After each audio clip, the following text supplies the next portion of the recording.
जो लोग कच्चे अनाज या फूड का बिजनेस करते हैं उनको कौन से उपाय करने चाहिए जिससे उनका कारोबार दिन दोगुनी और रात चौगुनी तरक्की करेगा, ये जान लेते हैं। पंडित जी, हर कोई चाहता है कि उसका कारोबार आगे बढ़े और फूड बिजनेस में भी बहुत लोग करते हैं, तो उनको ऐसे कौन से खास उपाय करें जिससे फायदा मिलेगा?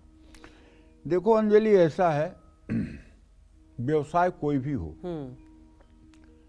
समय के हिसाब से अगर आप परिवर्तन कर रहे हो जी। समय के हिसाब से अगर आप बदल रहे हो, डिमांड के हिसाब से यदि आप मतलब कि अपने अंदर चेंजिंग ला रहे हो तो सफलता हर क्षेत्र में मिलेगी।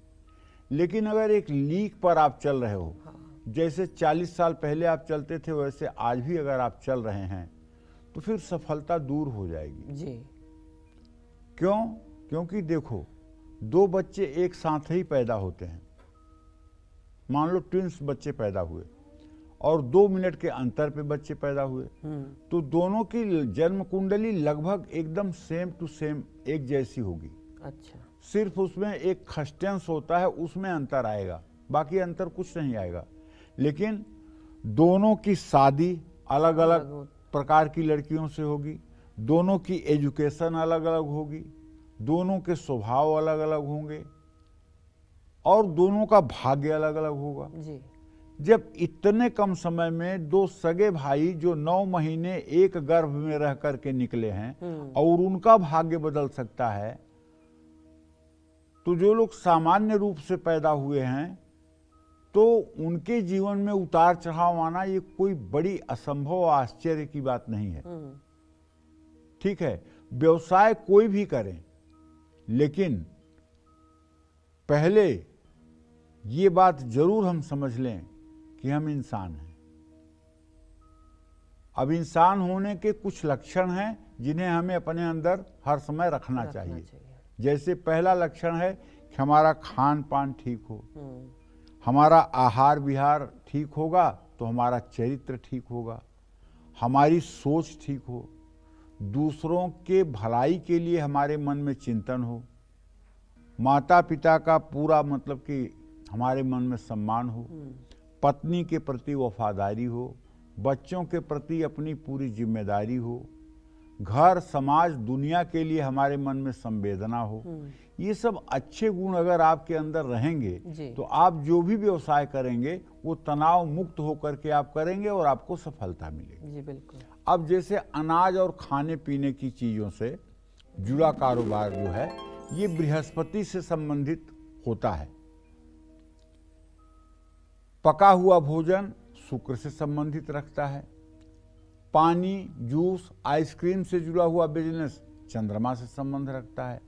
ऐसे में इन कारोबार को करने वाले लोग सफलता पाने के लिए भगवान कृष्ण की पूजा करें। अरे भगवान कृष्ण की पूजा तो भवसागर से भी पार करने के लिए की जाती है। भगवान तो खुद कहते हैं गीता में, भवामी न चिरापार्थम मय्यावेशित चेतसाम तेषामहं समुद्धरता मृत्यु संसार सागरात भवामी न चिरापार्थम मय्यावेशित चेतसाम।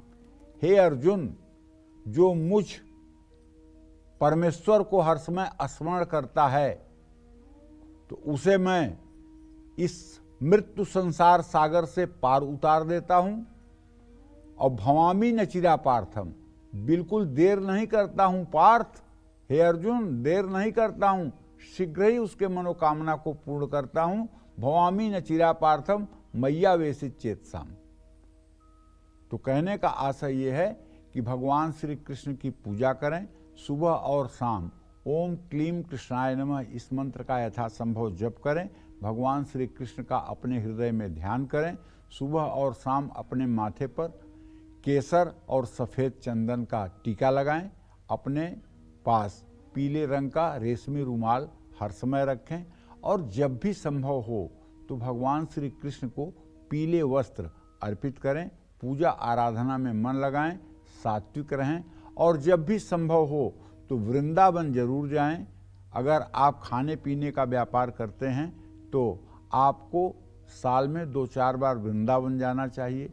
वृंदावन की रज का आपको प्रयोग करना चाहिए, जमुना जी का दर्शन पूजन करना चाहिए, बांके बिहारी, राधा वल्लभ, इन सब का दर्शन पूजन करना चाहिए, गिरिराज की परिक्रमा करनी चाहिए, साधु संतों की सेवा करनी चाहिए। जय मां विंध्यवासिनी।